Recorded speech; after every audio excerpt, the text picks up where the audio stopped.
ہم سنی ان باتوں کو تسلیم کرتے ہیں۔ اور میرے آقا صلی اللہ علیہ وسلم نے برملا یہ اعلان فرمایا تھا، من کنت مولا فہذا علی مولا، میں جس کا آقا ہوں علی اس کا آقا ہے۔ ہم نے جب نبی کو کہہ دیا سب سے اولا و اعلیٰ ہمارا نبی، جہاں ہم اپنے نبی کو آقا سمجھتے ہیں، میرے نبی کے فرمان کے مطابق مولا کو بھی، ہم علی کو بھی اپنا آقا سمجھتے ہیں۔ ہم سنی علی کرم اللہ وجہہ الکریم کی نسبت یہ سمجھتے ہیں ہمارے سلسلے اس وقت تک ختم نہیں ہوتے جب تک علی کی بات نہ ہو، لیکن تمہاری طرح نہیں کھٹملو، ہم تمہاری طرح سے علی کی فضیلت نہیں بیان کرتے جو یہ کہتے ہیں علی رب الارباب ہے، علی خالق اللہ ہے، معاذ اللہ رب العالمین۔ ہم وہ باتیں نہیں کہتے جو تم کہتے ہو کہ نبوت اصل علی کو ملنے والی تھی، علی سو رہے تھے تو جبرائیل بھول کر محمد کو دے گئے۔ ہم وہ فضیلت نہیں بیان کرتے، ہم تو کہتے ہیں مولا علی کرم اللہ وجہہ الکریم کو کہ انہیں جو کچھ بھی فضیلت ملی ہے وہ رسول اللہ کے شرف سے ملی ہے، میرے آقا کی نسبت سے بھی ملی ہے۔ علی علی اس لیے ہیں کہ جب پیدا ہوئے تھے تو رسول اللہ کا لعاب پاک پیا تھا۔ علی اس لیے علی ہیں، علی کی اپنی فضیلت ان کی ذاتی نہیں ہے، یہ میرے آقا کی عطا کی ہوئی ہے۔ رسول کریم صلی اللہ تعالیٰ علیہ وسلم کے لیے حیدر کرار اس وقت کھڑے ہوئے تھے جب سارے مکہ والوں نے انکار کیا تھا، جب پورے مجمع میں حضور اکرم صلی اللہ علیہ وسلم اعلان فرما رہے تھے ہے کوئی میرے دین کی تقویت کے لیے کھڑا ہوگا۔ مجمع میں بڑے بڑے لوگ تھے، لیکن 9 سال کی عمر میں علی مرتضیٰ کھڑے ہوتے ہیں، کہتے ہیں اے محمد صلی اللہ علیہ وسلم میں مانتا ہوں آپ اللہ کے رسول ہیں۔ یہ پہلا مسلمان تھا جو پورے مکہ میں برملا کہتا ہے اے نبی جو تم آئے ہو دین لے کر کے وہ سچا دین ہے۔ میرے نبی نے یہ نہیں کہا 9 سال کا بچہ اتنے بڑے دین کی کہاں لے کر یہ ذمہ داری چلے گا، نہیں، میرے آقا نے اسی دن دعا کے لیے ہاتھ اٹھایا، اے مولا اس 9 سالہ بچے کی ٹانگوں میں قوت عطا کر دے۔ اس قوت کا عالم یہ ہے، اللہ اللہ، خیبر کی جنگ میں چلو، حیدر کرار کی شجاعت دیکھو۔ خیبر کی جنگ ہو رہی ہے، یہودیوں کا ایسا قلعہ جس پر انہیں ناز تھا کہ پوری دنیا کی سپر پاور مل کر کے بھی ان کے قلعے کو توڑ نہیں سکتی، مگر میرے نبی تشریف لے گئے ہیں۔ قلعے کا محاصرہ ہو چکا تھا، جنگ نہیں ہو پا رہی تھی، یہودی اوپر سے تیر پھینکتے تھے، صحابہ پیچھے ہٹ جاتے تھے۔ ایک رات میرے آقا صلی اللہ علیہ وسلم صحابہ کی اس پسپائی کو دیکھ کر کے اعلان کرتے ہیں اے صحابہ آج سو جاؤ، آج سو جاؤ، کل صبح ہونے دو، میں یہ جھنڈا اس کے ہاتھ میں دوں گا جس کو اللہ بھی پسند کرتا ہے، اس کا نبی بھی پسند کرتا ہے۔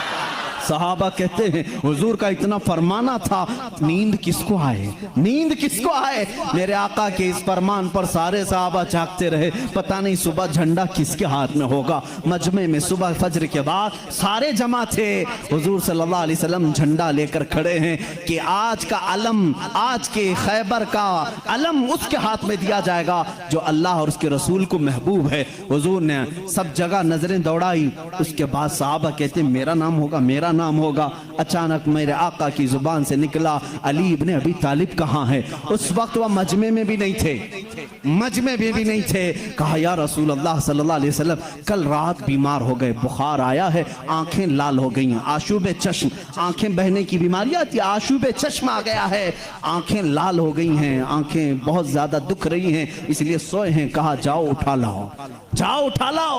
اٹھ کر کے آئے، اسی حالت میں آئے، بخار زدہ بدن ہے، آنکھیں تپ رہی ہیں اور آنکھوں سے پانی روا ہے۔ میرے آقا صلی اللہ علیہ وسلم نے وہ علم حیدر کرار کے ہاتھ میں دیا، کہا علی جاؤ، آج کی فتح اللہ نے تمہارے نام لکھی ہے۔ کسی صحابی نے یہ نہیں کہا اتنی بڑی جنگ کا علم بیمار کے ہاتھ میں دیا، آشوب چشم کے ہاتھ میں دیا، نہیں، صحابہ کا یہ یقین تھا جس کے ہاتھ میں میرے آقا پرچم پکڑائیں پوری دنیا الٹ پلٹ ہو جائے گی، فتح اس کے قدموں میں ہی ہوگی۔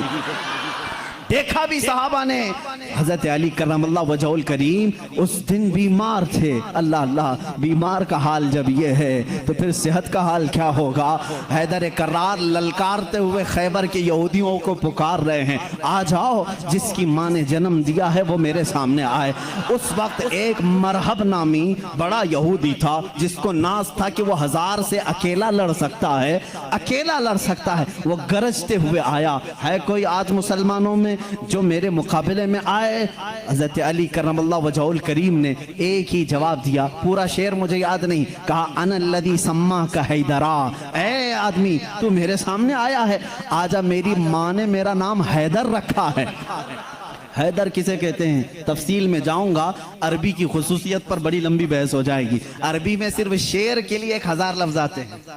شیر کے لیے اسد بھی کہتے ہیں, غضنفر بھی کہتے ہیں.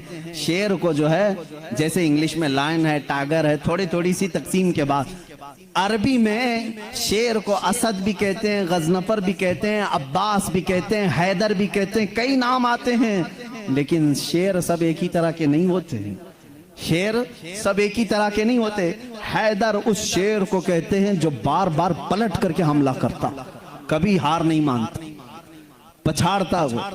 حیدر کرار علی کرم اللہ وجہہ الکریم اس مرحب کے پاس آئے اور اس جنگ کا پانسا اسی وقت پلٹا. تھوڑی ہی دیر کے بعد وہ غراتے ہوئے جیسی آیا, آپ نے اپنی تلوار سے اس کے سر پر مارا, جس کی وجہ سے اس کا سر 2 ٹکڑے ہو کر زمین پر آیا. مرحب, وہ یہودیوں کا رئیس سردار چند سانحات میں, چند لمحات میں زمین پر آیا. اس وقت پورے مسلمانوں نے نعرہ تکبیر بلند کی تھی. سب سے پہلا جو